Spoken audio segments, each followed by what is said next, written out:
O artigo 231 da Constituição Federal reconhece à organização social indígena os direitos originários sobre as terras que tradicionalmente ocupam, competindo à União demarcá-las, proteger e fazer respeitar todos os seus bens.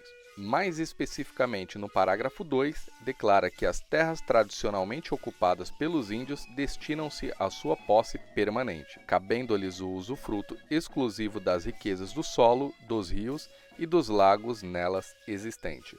Então, o artigo 231, Constituição de 1988, foi a primeira que o movimento indígena teve uma presença forte, né?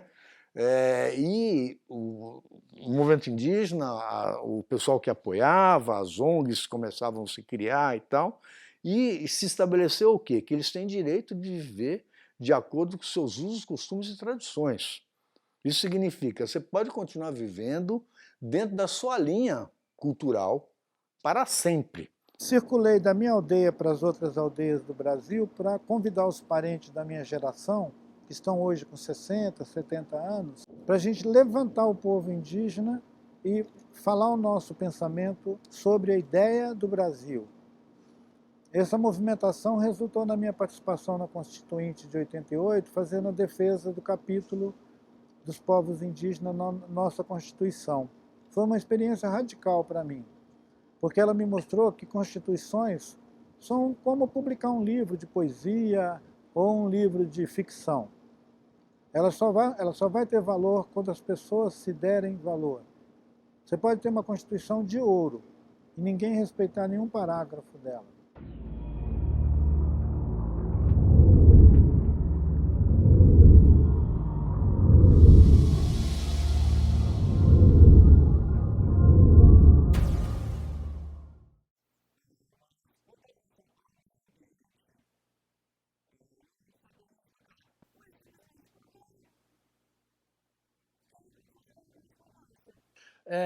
Medidas por sensoramento remoto realizadas pelo INPE mostram que as áreas mais preservadas da Amazônia, em geral, são as áreas indígenas, porque a população indígena, tradicionalmente, aprendeu ao longo dos vários milênios de evolução como explorar a floresta sem destruí-la.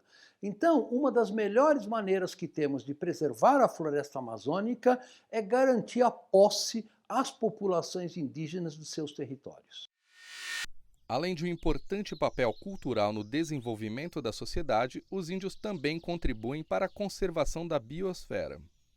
Ainda que não sejam naturalmente ecologistas, ao longo dos séculos, os povos indígenas desenvolveram manejo sustentável. Na prática, eles compreendem a necessidade de manter as florestas em pé, como modo de sobrevivência e continuidade de sua descendência, sendo grandes parceiros da preservação ambiental.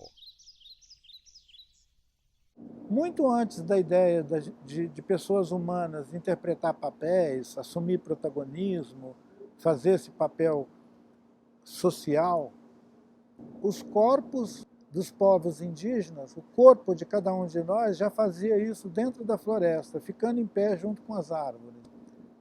Em algumas culturas indígenas, a floresta é chamada de espírito em pé.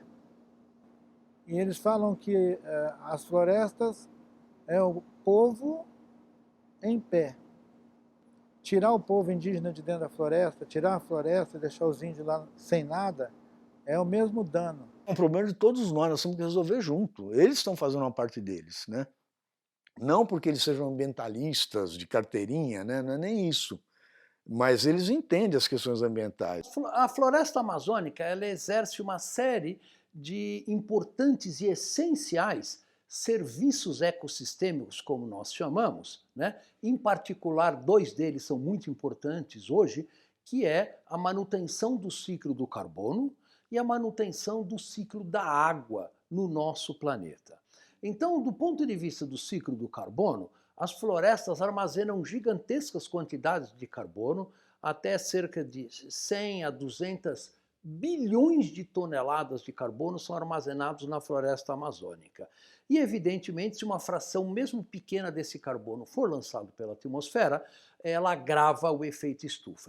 O segundo papel importante é na exportação e no processamento de vapor de água que é responsável pelas chuvas em toda a região sul e sudeste da América do Sul inteira. Então, toda a produtividade agrícola do Brasil Central depende criticamente do processamento de vapor d'água realizado pela floresta amazônica.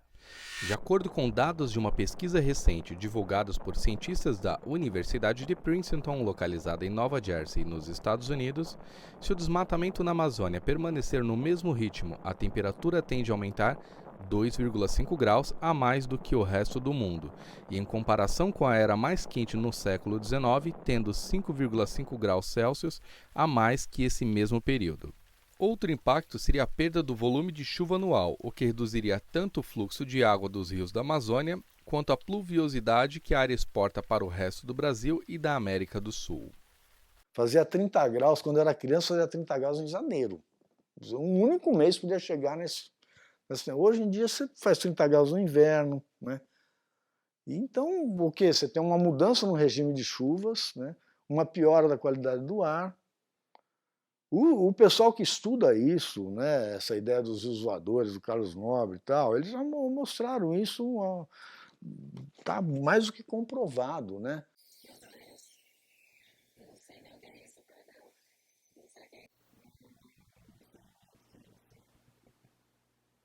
Os rios voadores é um termo, digamos assim, popular, né, para o transporte de vapor d'água que ocorre da região amazônica, passando pela região central da América do Sul e saindo pelo sul do Brasil.